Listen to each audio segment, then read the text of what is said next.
Bismillahirrahmanirrahim. Assalamualaikum warahmatullahi wabarakatuh. Innal hamdalillah nahmaduhu wa nasta'inuhu wa nastaghfiruh wa na'udzu billahi min shururi anfusina wa min sayyiati a'malina. May yahdihillahu fala mudilla lahu wa man yudlil fala hadiya lahu. Wa asyhadu an la ilaha illallah wahdahu la syarika lah wa asyhadu anna Muhammadan abduhu wa rasuluhu la nabiyya ba'dah wa ba'd. Ikhwani fillah, azzalallahu iyyakum. Terakhir kita berhenti pada hadis yang berbicara tentang salat tasbih, dan kita sudah jelaskan perbedaan pendapat di kalangan para ulama terkait sunnahnya salat tasbih. Penulis kitab ini, Ibnu Qudamah, mensahihkan atau menerima hadis yang terkait dengan salat tasbih, dan itu termasuk amalan yang mulia. Diriwayatkan dari Ikrimah dari Abdullah bin Abbas bahwa Rasulullah sallallahu alaihi wasallam berkata kepada Abbas, "Wahai pamanku, maukah aku beri? Maukah aku ajarkan kepadamu?" Dan seterusnya. Di sini wa dzakaral hadis, sampai kemudian Nabi menyebutkan tentang salat tasbih tersebut dan tata caranya. Tusalli 4 rakaat, engkau salat 4 rakaat. Tuqra fi kulli rak'ah bi Fatihatil Kitab wa surah, atau taqra fi kulli rak'ah, engkau membaca setiap rakaat membaca Al-Fatihah dan surat. Selesai dari membaca Al-Fatihah dan surat di rakaat pertama, masih dalam posisi berdiri, qult, maka hendaknya engkau membaca Subhanallah walhamdulillah wa la ilaha illallah wallahu akbar. Berapa kali? 15 kali. Kemudian kau rukuk. Ya. Rukuk, membaca doa ruku, wirid ruku, subhana rabbil azim, fataquluha wa anta raki' asra. Di saat ruku membaca lagi, setelah membaca subhana rabbil azim, membaca subhanallah walhamdulillah wa la ilaha illallah wallahu akbar sebanyak 10 kali. Thumma tarfa' ra'saka minar ruku', kemudian kau bangun dari rukukmu, i'tidal, Sami Allah liman hamida, Rabbana walakal hamd, lalu membaca tasbih tadi, tasbih tahmid subhanallah alhamdulillah wa la ilaha illallah Allahu akbar sebanyak 10 kali. Kemudian kau sujud, dan ketika sujud selesai baca doa sujud membaca 10 kali subhanallah alhamdulillah wa la ilaha illallah Allahu akbar. Kemudian bangun dari sujud, yakni dalam posisi duduk di antara 2 sujud. Selepas membaca doa atau zikir 2 di antara sujud, baca tasbih lagi, tahmid, tahlil sebanyak 10 kali. Sujud lagi, baca 10 kali. Bangun dari sujud, ya, sebelum berdiri membaca 10 kali, ya. Maka 1 kali atau 1 rakaat bacaan subhanallah walhamdulillah wa la ilaha illallah Allahu akbar berapa kali? 75 kali, ya. Jadi yang berdiri 15, yang lainnya 10 kali. Kemudian kata Nabi, taf'al dzalika fi 4 rakaat. Kerjakan yang seperti itu sebanyak 4 rakaat, ya. Kalau di sini disebutkan sebanyak 4 rakaat, artinya 4 rakaat itu 1 kali salam, hanya salam terakhir. Kemudian in istata'tan tusalliha fi kulli yaumin marra faf'al. Wahai pamanku, kalau engkau bisa mengerjakan setiap hari engkau bisa mengerjakan sekali, maka lakukan. Fa illam taf'al, kalau engkau tidak bisa mengerjakan setiap hari, fa fi kulli jum'ah marrah, setiap Jumat kerjakan 1 kali. Fa illam taf'al, kalau kamu tidak bisa mengerjakan setiap pekan sekali, maka kerjakan setiap bulan 1 kali. Fa illam taf'al, kalau engkau tidak bisa mengerjakan setiap bulan sekali, maka kerjakan setahun 1 kali. Fa illam taf'al, kalau setahun sekali tidak bisa engkau kerjakan, maka kerjakan 1 kali seumur hidup. Ya. Kemudian di sini dikatakan hadis ini sahih riwayat Bukhari, bukan dalam Sahih Bukhari, tapi riwayat Bukhari dalam kitab Bukhari yang lain. Ya, Imam Bukhari punya tulisan al-qiraah khalfal imam. Ya. Membaca di belakang imam, yakni membaca Al-Fatihah di belakang imam.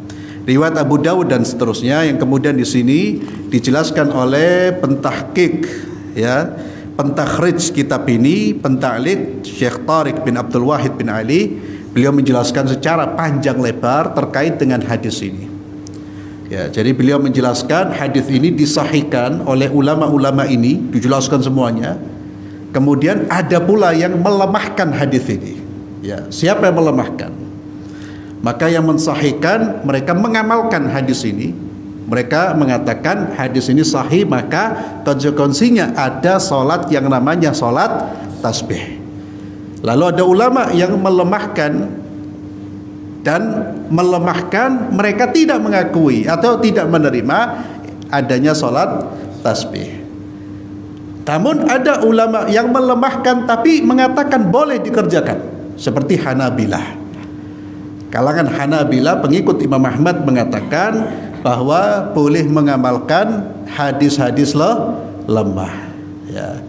Jadi hukumnya disimpulkan 3. Ada yang mensunahkan, ada yang membolehkan, boleh jaiz, dikerjakan boleh, tidak dikerjakan boleh. Yang ketiga ada yang mengatakan tidak boleh dikerjakan atau tidak perlu dikerjakan. Ya. Tapi penulis kitab ini Al-Imam Ibnu Qudamah itu, kalau beliau mencantumkan, berarti beliau ya termasuk yang menganjurkan. Ini biar kita paham. Kalau kita di luar dengar orang bilang sholat tasbih itu tidak boleh, ono pendapatnya kok, wis ojo tukaran. Ya, ono pendapatnya. Ono pendapat pula yang mensahihkan semuanya itu berdasarkan ilmu yang diketahui oleh masing-masing ulama. Lah kita ini hanya ngikut saja, ya. Kenapa? Karena kita kalau dihadapkan disuruh neliti hadisnya, ya nggak iso lah. Hadis itu sahih apa enggak, ya nggak bisa, kita tidak punya alat. Kita kan ikut-ikutan saja. Kita ngikut yang mana? Ulama yang mensahihkan ya silahkan, ulama yang dhaifan ya silahkan. Nah, kalau hanya ngikut-ngikutan saja, tidak perlu cakaran, podo-podo pengikut. Ya. Kita tidak punya ilmunya. Ya, sama-sama mengikuti.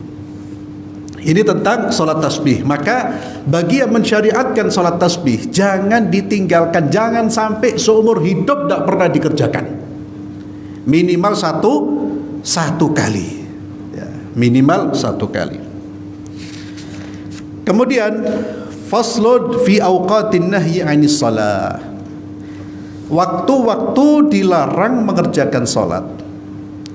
Wala yutatawwa' fi awqatin nahyi bi salatin la sababalaha. Jangan melakukan sholat sunnah di waktu-waktu terlarang untuk mengerjakan sholat yang tidak ada sebabnya. Contohnya di sini sholat tasbih. Maka sholat tasbih ini jangan dikerjakan di waktu-waktu terlarang. Li'anna an-nahya mu'akkadun fiha 'anis shalah. Karena larangan itu lebih ditekankan daripada mengerjakan sholat-sholat sunnah yang tidak ada sebabnya. Wa hadhil asya' dha'ifa fala tuqawimuhu. Maka sholat-sholat sunnah yang tidak ada sebabnya ini tidak bisa menggeser larangan-larangan waktu sholat. Nah, kemudian di dalam catatan kaki di sini ada penjelasan, was sahih annal awqat allati nuhiya 'anis salatu fiha anis salati fiha, ya. Dan yang sahih bahwa waktu-waktu yang kita dilarang untuk sholat, kapan itu? Setelah sholat subuh sampai matahari tinggi, naik setinggi tombak, ya. Itu kira-kira 15 menit setelah terbitnya matahari. Jadi kalau kita lihat waktu ini waktu terbitnya matahari, umpamanya pas terbitnya matahari jam 5.30, maka jangan sholat jam 5.30, tapi sholatlah jam 5.45, ya, atau jam 5.50. Itu intinya, tambahkan 15 menit dari waktu terbitnya matahari, karena kita boleh sholat itu setelah matahari terbit setinggi, bukan pas terbit, tapi dia terbit terus setinggi tombak. Itu diperkirakan 15 menit dari waktu terbitnya matahari. Maka setelah sholat subuh sampai waktu terbitnya matahari setinggi tombak itu kita dilarang sholat, termasuk tidak boleh mengerjakan sholat tasbih pada saat itu, ya. Kemudian wa qubailidz zuhur bi thuluthi sa'at takriban, ya, sebelum sholat zuhur seperempat jam sebelum sholat zuhur. Itu jangan sholat yang tidak ada sebabnya, ya. Wa inda isfirari syams ba'dal asr ila dukhulil maghrib, ketika matahari sudah betul-betul menguning, ya, setelah sholat asar sampai dukhulil maghrib, sampai masuknya waktu maghrib. Dan waktu-waktu ini tidak boleh sholat, bahkan haram, ya. Walaupun ada sebagian ulama yang mengatakan tidak haram tapi makruh, ya. Walaupun makruh pun ya tetap tidak baik. Wa amma ma lahu sabab, adapun sholat-sholat yang ada sebabnya. Ada sebabnya ini, sholat itu dilakukan karena sebab tertentu. Seperti sholat tahiyatul masjid. Sholat tahiyatul masjid itu disebut sholat yang ada sebabnya. Sebabnya apa? Sebabnya masuk masjid. Setiap orang yang masuk masjid, dia dianjurkan untuk sholat. Berdasarkan hadis Nabi Muhammad SAW, "Idza dakhala ahadukum al-masjid fala yajlis hatta yusalli rak'atain." Jika salah seorang di antara kalian masuk masjid, janganlah dia duduk sampai dia sholat 2 rakaat. Lalu para ulama memberi nama agar bisa diidentifikasi dan bisa dibedakan, namanya sholat tahiyatul masjid, ya. Nama ini bukan dari Nabi. Sholatlah tahiyatul masjid gak ada. Tapi Nabi SAW menyatakan, jika kalian masuk masjid, maka janganlah dia duduk sampai dia sholat 2 rakaat. Ini berarti ada sebabnya. Boleh dikerjakan kapanpun.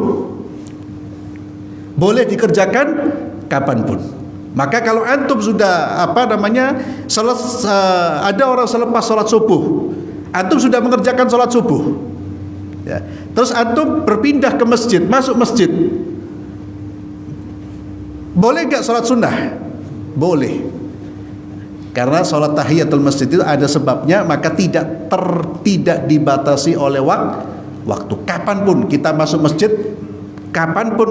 masjid, kita dianjurkan untuk sholat sunnah. Wa salatil kusuf wal istisqa, ya, sholat kusuf, gerhana, boleh dikerjakan kalau pas gerhananya, ya. Setelah atau pada waktu-waktu terlarang boleh mengerjakan sholat gerhana, ataupun sholat minta hujan, istisqa, dan seterusnya. Fa'ala riwayatain, ya. Ada 2 riwayat dalam mazhab Hambali, ya. Artinya kalau disebut 2 riwayat itu, ada yang melarang, ada yang membolehkan. Jadi ada ulama yang mutlak mengharamkan sholat apapun gak boleh di waktu-waktu terlarang, sholat apapun. Riwayat yang lain berpendapat sholat apapun tidak boleh dikerjakan di waktu terlarang kecuali sholat yang ada sebabnya, ya. Termasuk sholat tahiyatul masjid. Ya, ini kajian fikih. Wa'lam anna an-nahya 'anis salati fil awqati thalatha lahu thalathatu asrar. Ketahuilah bahwasanya larangan sholat di waktu-waktu terlarang itu ada 3 asrar, ada 3 rahasianya. Kenapa? Apa rahasianya? Apa hikmahnya? Apa sirnya? Yang pertama, tarkut tasyabbuh bi'ubadi syams. Tidak sholat pada waktu-waktu terlarang dalam rangka menghindarkan diri bertasyabbuh, menyerupai para penyembah matahari. Ya.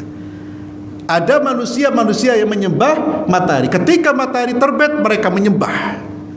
Maka kita dilarang untuk menyerupai mereka. Matahari terbit, kita tidak boleh ibadah sampai setinggi tombak. Dan kita tentunya ibadah hanya kepada Allah Subhanahu wa taala. Karena Nabi kita Muhammad sallallahu alaihi wasallam bersabda, "Man tashabbaha biqaumin fahuwa minhum." Siapa yang menyerupai suatu kaum, menyerupai yang menjadi ciri khasnya mereka, fahuwa minhum, maka dia termasuk golongan mereka. Nah, kita dilarang menyerupai orang-orang kafir, menyerupai sesuatu yang menjadi ciri khasnya mereka. Tapi kalau kita menyerupai dan tidak ada niat untuk menyerupai, dan yang diserupai itu bukan perkara yang menjadi ciri khasnya mereka, kebetulan serupa, maka tidak termasuk larangan. Contohnya, muslim dan kafir sama-sama pakai baju yang sama, serupa. Apakah kemudian masuk larangan? Tidak, karena itu bukan menjadi ciri khas. Ciri khasnya orang kafir itu seperti apa? Pakai kalung salib. Sesuatu yang menjadi ciri khas itu, kalau kita gunakan, orang akan mengira kita bagian dari mereka. Di mana-mana, hatta antum umpamanya berjenggot lihya, pakai kopiah, ono salibe, orang paling mengatakan apa? Nasoro. Itu artinya apa? Salib itu sudah menjadi ciri khas. Ya. Itu yang dilarang. Yang kalau kita lakukan sama seperti mereka.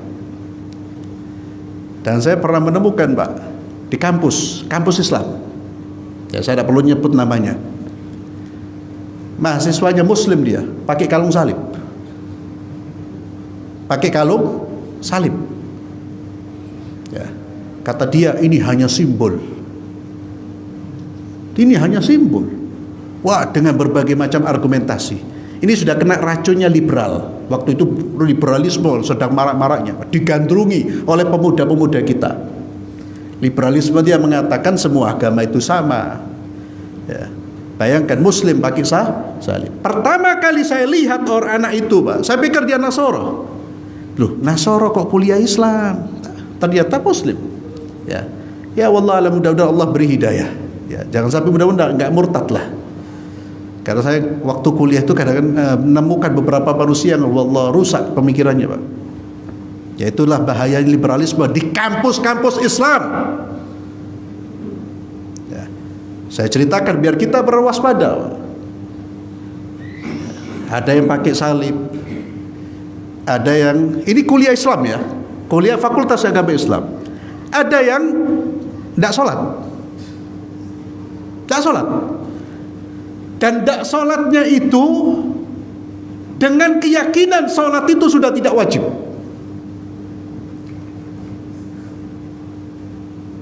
Ya. Ngeri, Pak. Saya masih ingat dia mengatakan apa? Sholat itu hanya untuk mengingat Tuhan. Ya. Biasanya orang kalau nyebut Allah sudah Tuhan, ini kena virusnya liberalisme ini. Liberalisme itu kalau dulu zindiq, ya, Tuhan, biar apa? Untuk apa nyebut Allah itu Tuhan? Hah? Pluralisme, biar sama. Karena Tuhan kita dengan Tuhan mereka sama. Ya, Tuhan ente sama. Ya, antum tahu? Sampai dia tak sholat, Pak. Bukan tak sholat karena malas. Berkeyakinan sholat itu tidak wajib. Dan ini kafir, murtad. Walaupun kita tidak langsung menvonis, ya, tapi perbuatannya perbuatan yang menggugurkan keimanannya. Loh, sholat tidak wajib bagi saya. Loh, Ya, padahal anak ini tahu, Pak, lulusan pesantren terbesar di Indonesia. Ya, bukan terbesar, ya lulusan yang terkenal sudah. Saya tidak perlu nyebut apa pesantrennya. Kemudian dia berdalil, ini yang paling parah, paling berbahaya. Sudah sesat berdalil dengan Quran. Ya. Kalau orang tersesat mengaku dirinya sesat, itu masih punya kemungkinan dia kembali ke jalan yang benar. Kenapa? Karena dia merasa bersalah. Dia merasa tersesat. Kalau ini sudah tersesat, tidak merasa tersesat, bahkan dia merasa berada di jalan yang benar. Dia mengatakan apa? Salat itu kan tujuannya mengingat Tuhan. Dalam Al-Quran disebutkan, aqimis salata lidzikri. Tegakkan salat untuk mengingatku. Selama saya mengingat Tuhan saya, berarti saya sudah salat. Ya, sano. Ya mudah-mudahan tobat. Saya cerita ini biar apa? Biar kita ngerti di luar sana itu banyak pemikiran-pemikiran aneh, ya racun-racun yang merusak akidah. Ya, bahkan racun ini ditebarkan di universitas Islam. Ya, Islam. Bukan universitas Katolik wala Nasrani. Ya. Ada agen penyesatnya ada. Dosen-dosennya, tapi tidak semua. Jadi harus waspada kita kalau nyekolahkan anak. Kecuali kalau di Madinah, insya Allah tidak ketemu yang seperti itu, Pak. Ya, sekolah di Madinah tidak ketemu. Insya Allah tidak ketemu. Tapi kalau di Indonesia, ya anak kita masih perlu dilihat. Kon belajar apa? Ya Pak, jangan-jangan belajar di Fakultas Agama Islam, keluarnya justru membenci dan memusuhi syariat Islam. Ya. Itu hati-hati.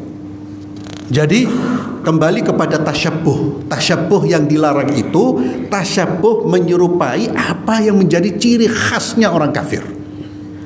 Ini harus kita ingat. Juga jangan sampai berlebihan, Pak. Ya, kita pakai baju, oh kamu seperti orang kafir. Ya. Akhirnya tidak ada yang tidak menyerupai orang kafir. Karena sekarang hampir kehidupan kita banyak hal yang kita sama dengan orang kafir dari aspek apa? Pakaiannya dan seterusnya. Selama itu tidak ada larangan, maka tidak ada mengapa keserupaan itu tidak merusak iman selama keserupaan itu bukan hal yang menjadi ciri khasnya mereka. Contoh ciri khasnya mereka apa? Kupluknya Yahudi. Ya, yang disebut dengan kifah kalau nggak salah. Kifah. Kupluknya Yahudi itu saipak ini, Pak. Tahu antum, saya yakin sudah pernah lihat. Saya yakin di sini toh. Ya, coba antum pakai itu jalan di situ, langsung orang ngira apa? Yahudi, pasti. Koplok yang kecil itu, ya, bukan koplok besar seperti ini, ya, koplok yang kecil. Orang pakai itu, orang pasti apa? Mengidentifikasi sebagai seorang Yahudi, loh Yahudi begini. Maka seperti itulah tasyabbuh, termasuk tasyabbuh perempuan dengan laki-laki. Yang nggak boleh adalah menyerupai menjadi ciri khasnya perempuan laki-laki, gemulai, ya, lanang tapi gemulai, lanang tapi yang orang kalau melihat dari jauh iki wetok ta lanang ya wong iki, ya, nggak bisa jelas. Atau panjang rambutnya dipanjangkan sampai orang itu nggak bisa bedakan iki rejal apa harim, ya.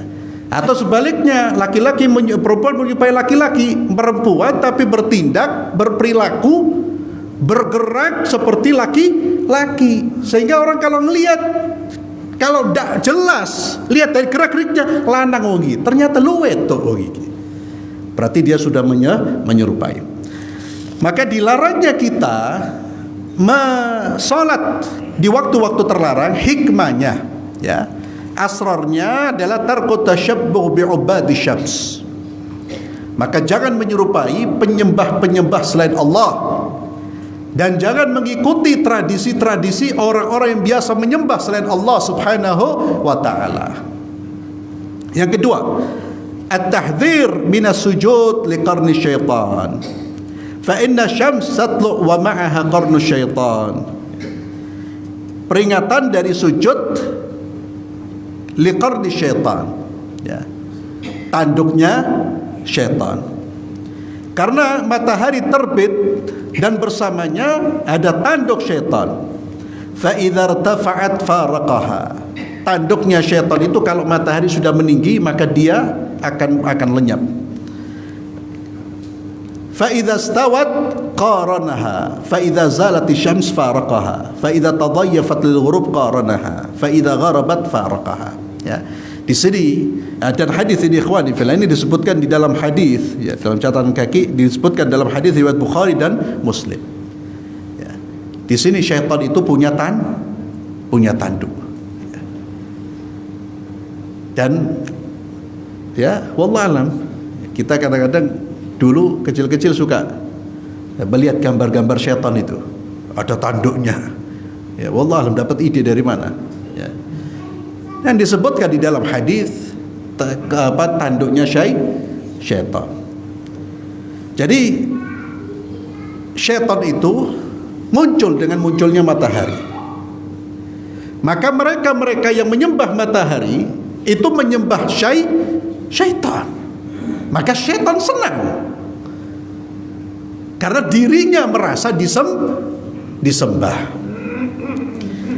Kemudian yang ketiga, anna saliki tariqal akhirah muwadhibuna 'ala al-ibadat. Orang-orang yang punya keseriusan berjalan menuju jalan akhirat, mereka itu adalah orang-orang yang senantiasa beribadah kepada Allah. Muwadhibuna 'ala al-ibadat.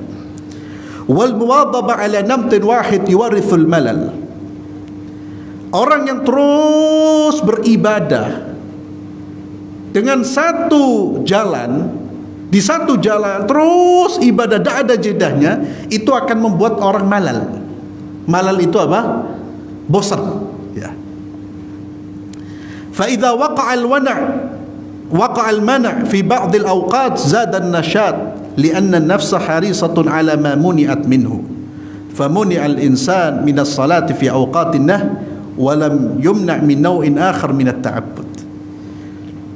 Maka kalau ada larangan untuk sholat di sebagian waktu, seseorang itu pasti akan bertambah nasyatnya. Ya, nasyat itu apa? Semangatnya. Li'anna an-nafsa harisatun 'ala ma muni'a minhu. Karena jiwa ini harisah, ya, semangat untuk melakukan apa yang sebetulnya dilarang. Famuni al-insanu minas salati fi awqatin nahi. Maka ketika dia dilarang di waktu salat, di waktu-waktu itu dia dilarang salat, walam yumna' min naw'in akhar min at-ta'abbud kal qira'ah wat tasbih liyamtaqil al-'abid min hal ila hal. Ketika dia masih semangat ibadah, maka ibadah yang sudah rutin dia lakukan ini di sebagian waktu dilarang, tapi di waktu itu dia tidak dilarang untuk ibadah yang lain. Maka pada saat itu dia berpindah dari ibadah sholat ke ibadah yang lain, seperti tasbih, membaca Al-Quran. Maka di situ ada apa? Ada naw'iyah, jadi ibadah yang dia lakukan itu akhirnya menjadi ibadah yang tidak satu saja, tapi bermacam-macam. Ya. Kama ju'ilat as-salah mutanawwi'a baina qiyam wa qu'ud wa ruku' wa sujud wallahu alam. Sebagaimana salat itu, ya, tata caranya kan tidak hanya satu posisi, tidak berdiri terus. Terkadang orang disuruh, bukan terkadang, salat itu ada dalam posisi berdiri, posisi rukuk, posisi sujud.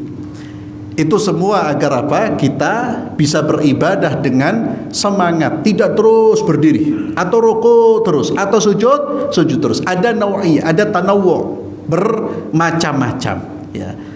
Apapun yang dilakukan, kita kalau melakukan sesuatu continue satu itu saja, seumur hidup itu saja yang kita lakukan, pasti jiwa manusia itu ada yang namanya malal, ya, ada yang namanya bosan. Ingin, artinya bosan itu apa? Dia ingin sesuatu yang baru, dia ingin sesuatu yang baru.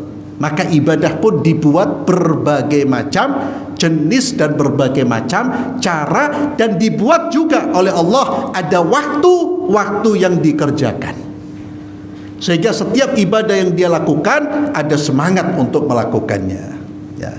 Kalau sholat terus, mungkin suatu saat awalnya dia semangat, akhir-akhir agak kurang semangat, ya. Maka ada waktu terlarang, dia berpindah ke ibadah yang lain. Wallahu alam, ini namanya asrar, yakni hikmah-hikmah yang berupaya dicari oleh para ulama terkait dengan hikmah-hikmah sholat, ya.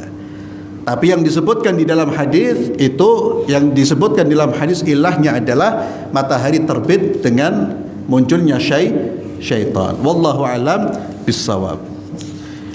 Ikhwani fillah azallahu wa iyyakum, kita masuk pada kitabuz zakah wa asrariha wa ma yata'allaq biha, ya, terkait dengan bab zakat, rahasia-rahasianya dan hal-hal yang terkait dengannya. Hal-hal yang terkait dengan zakat yang dibahas di sini tentu tidak pembahasan secara detail yang dibahas di dalam kitab-kitab fikih. Karena seperti yang pernah saya sampaikan mungkin berulang-ulang, kitab Mukhtasar Minhajul Qasidin ini lebih membahas pada aspek apanya? Aspek hikmahnya, aspek yang terkait dengan pensucian jiwa, ya. Jadi dibahas tentang hikmah-hikmah dari amal-amal ibadah, kemudian bagaimana kita beribadah, ibadah tersebut dengan menyertakan hati kita. Dan agar bisa menyertakan hati kita, kita diberitahu, diinformasikan tentang asrarnya, rahasia-rahasianya, hikmah-hikmahnya apa, ya. Dengan kita mengetahui hikmahnya itu, kita bisa beribadah dengan apa? Dengan kesadaran. Di dalam ibadah ini ada maknanya, ya, ada sirnya, ada rahasianya. Itu yang menjadi tujuan dari kitab ini. Az-zakatu ahadu mabanil Islam, ya. Zakat itu salah satu bangunan dari bangunan-bangunan Islam. Bahkan zakat termasuk penyangga yang menyangga bangunan keislaman seseorang, yang disebut dengan arkanul Islam. Ruknun itu penyangga. Kalau bangunan tidak ada penyanggahnya atau satu penyanggahnya roboh, maka bangunan itu akan roboh. Salah satu penyangganya adalah zakat. Wa qad qaranahu Allahu bis-shalah. Dan Allah Subhanahu wa taala selalu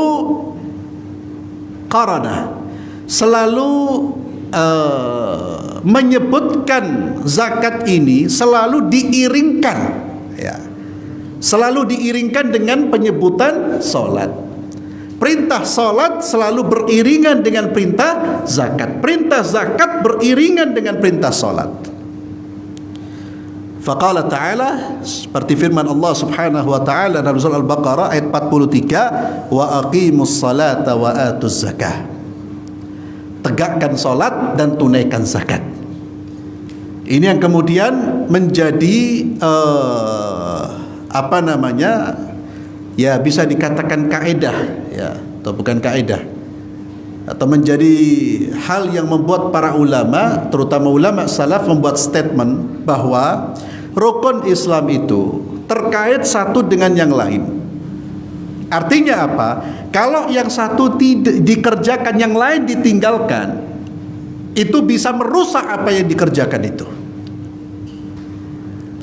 Di antaranya perkataan Abdullah bin Mas'ud sebagaimana dinukil oleh Al-Hafidz Ibnu Rajab. Perkataan Abdullah bin Mas'ud bahwa salat dan zakat itu tidak boleh dipisah. Ini satu paket. Karena Allah selalu mengiringkan salat dan zakat dalam satu perintah. Maka kata beliau, siapa yang salat tidak mengeluarkan zakat, lam tuqbal salatuhu, salatnya tidak diterima. Salat tapi tidak mau ngeluarin zakat. Atau sebaliknya, mengeluarkan zakat tapi tidak sholat, lam tuqbal zakatuhu, zakatnya tidak diterima. Ingin zakat kita diterima, ya sholato. Ingin sholat kita diterima, kalau sudah terkena kewajiban zakat, dikeluarkan zakatnya. Ini yang kemudian disebutkan bahwa rukun-rukun Islam itu terkait antara satu dengan yang lain.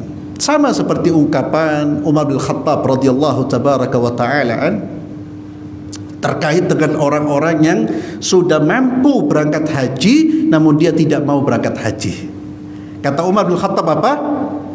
Matinya seperti matinya orang Yahudi atau Nasara. Tidak melihat sholatnya, tidak melihat apanya. Kalau dia sengaja meninggalkan ibadah haji padahal dia mampu untuk berangkat ibadah haji, tidak usah peduli dia mati dalam keadaan apa, bangkainya seperti bangkainya Yahudi dan Nasara.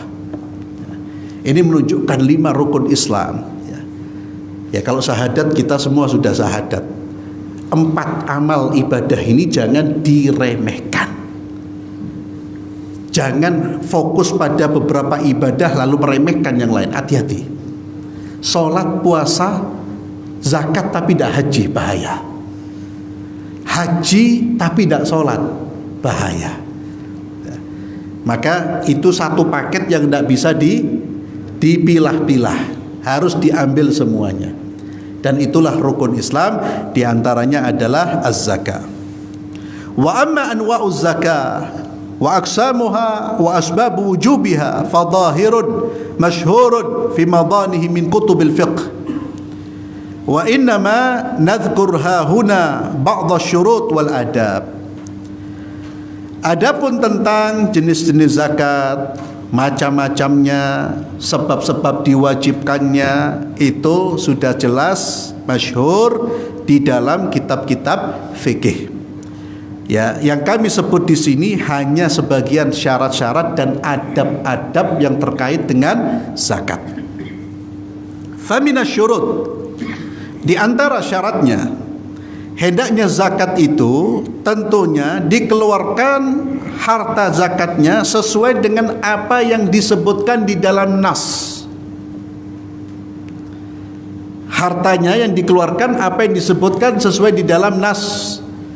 Kalau nasnya, nas itu Quran dan hadis. Kalau nasnya mengatakan Anda mengeluarkan beras, makanan pokok, ya keluarkan makanan pokok. Jangan diganti yang lain. Kalau nasnya menetapkan bahwa yang dikeluarkan itu jenis harta ini, ya yang dikeluarkan jenis harta itu. Jangan diganti dengan yang lain. Contohnya zakat fitrah. Zakat fitrah. Zakat fitrah itu Nabi menyebutkan jenis makanan pokok. Maka keluarkan makanan pokok, jangan diganti dengan fulus. Sehingga mayoritas ulama menyimpulkan bahwa tidak sah zakat fitrah itu dengan uang. Dengan uang artinya apa? Kita punya uang dikasih langsung kepada orang yang menerimanya. Tapi kalau uang dititipkan ke panitia, panitianya belikan beras, itu berarti kita tetap zakat dengan beras. Maka di sini diingatkan, keluarkan sesuai dengan apa yang dinaskan. Dan jangan mengeluarkan dengan qimah, dengan nilainya fis sahih, menurut pendapat yang kuat, menurut pendapat yang sahih. Karena sebagian ulama seperti mazhab Hanafi itu membolehkan mengeluarkan zakat fitrah dengan uang. Ya. Jika itu dirasa menjadi hal yang bisa menutup kebutuhan manusia. Ya. Tapi mayoritas ulama mengatakan tidak boleh, bahkan bukan tidak boleh, tidak sah. Artinya kalau orang memberi uang kepada orang yang berhak, ini kita bicara zakat fitrah ya. Orang yang memberi uang kepada orang yang berhak, itu bukan dianggap zakat fitrah. Zakat fitrahnya ditolak, tidak sah, dan dia dianggap belum mengeluarkan zakat fitrah. Fa inna man ajaza ikhrajal qima innama talammaha ya saddal khalla faqat wa saddul khalla laysa huwa kullu maqsud bal ba'dhu. Sesungguhnya orang yang membolehkan mengeluarkan qimah, nilainya ya, uangnya, nilainya itu ya rupiahnya kalau kita. Mereka yang membolehkan itu karena mereka melihat apa? Mengeluarkan nilai itu lebih apa? Lebih bisa, lebih bermanfaat untuk menutup kebutuhan fakir dan miskin daripada mengeluarkan beras. Ini contoh kasus zakat fitrah. Karena bisa jadi yang dibutuhkan pada saat itu bukan beras, tapi uang. Ya, ini logikanya ulama yang membolehkan mengeluarkan qimah. Namun dibantah di sini, padahal menutup kebutuhan atau untuk memberikan sesuatu yang menutup kebutuhan seseorang itu tidaklah menjadi maksud dari semua ibadah. Nanti insyaallah pekan depan kita lanjutkan. Ada ibadah-ibadah yang sifatnya itu ta'abbudi. Ta'abbudi itu artinya apa? Allah perintahkan yang tujuannya tidak hanya menutup kebutuhan orang, tapi ada nilai ibadah yang Allah memang tidak sebutkan alasannya apa. Itu namanya ibadah yang disebut ta'abbudi. Contohnya apa? Jumlah rakaat salat. Subuh 2, zuhur 4, asar 4, maghrib 3. Alasan logisnya apa? Nggak disebut. Itu namanya ta'abbudi. Ya. Korban hanya 3, tidak boleh korban ayam, tidak boleh korban bebek. Hatta di satu kampung tidak makan wedhus, tidak makan kambing, tetap korbannya kambing, unta, sapi. Kenapa? Ta'abbudi. Hikmahnya apa? Wallahu alam. Tidak semuanya ibadah itu tujuannya untuk menutup kebutuhan fuqara wal masakin, tapi ada tujuan lainnya, itu ta'abbudi, untuk menguji keimanan kita. Kita ini mau melaksanakan perintah Allah apa enggak, sekalipun tidak rasional, sekalipun belum bisa kita cerna rasionalitasnya. Itu namanya ta'abbudi. Ada nanti jenis ibadah yang ta'aqquli. Ya, ini pembahasan di pesantren, Mbak. Ya, kita perdalam, nanti bingung. Intinya apa? Tidak semua ibadah itu bisa ditangkap hikmahnya, bisa ditangkap ilahnya atau dijelaskan ilahnya. Ilahnya itu alasannya. Kalau Allah tidak menjelaskan alasannya, berarti itu murni ta'abbudi. Ta'abbudi artinya apa? Murni untuk menguji kita. Mau melaksanakan apa tidak? Melaksanakan apa tidak? Walaupun secara logika kita, loh, enaknya memang duduk ini, enaknya ngono. Itu ujian kita. Mau ngikuti rasio kita atau mengikuti perintah Allah dengan menyerahkan bahwa apa yang Allah perintahkan itu yang terbaik. Ya, ini diantaranya yang dijelaskan oleh penulis kitab ini, termasuk urusan zakat. Maka kalau disebut zakat itu ya, kalau Nabi menyebutkan jenis makanan pokok, ya itu kerjakan saja. Hikmahnya Allah yang lebih tahu. Wallahu a'lam bisawab. Kita akhiri dengan doa kafaratul majlis. Subhanakallahumma bihamdik asyhadu an la ilaha illa anta astaghfiruka wa atubu ilaik. Assalamualaikum warahmatullahi wabarakatuh.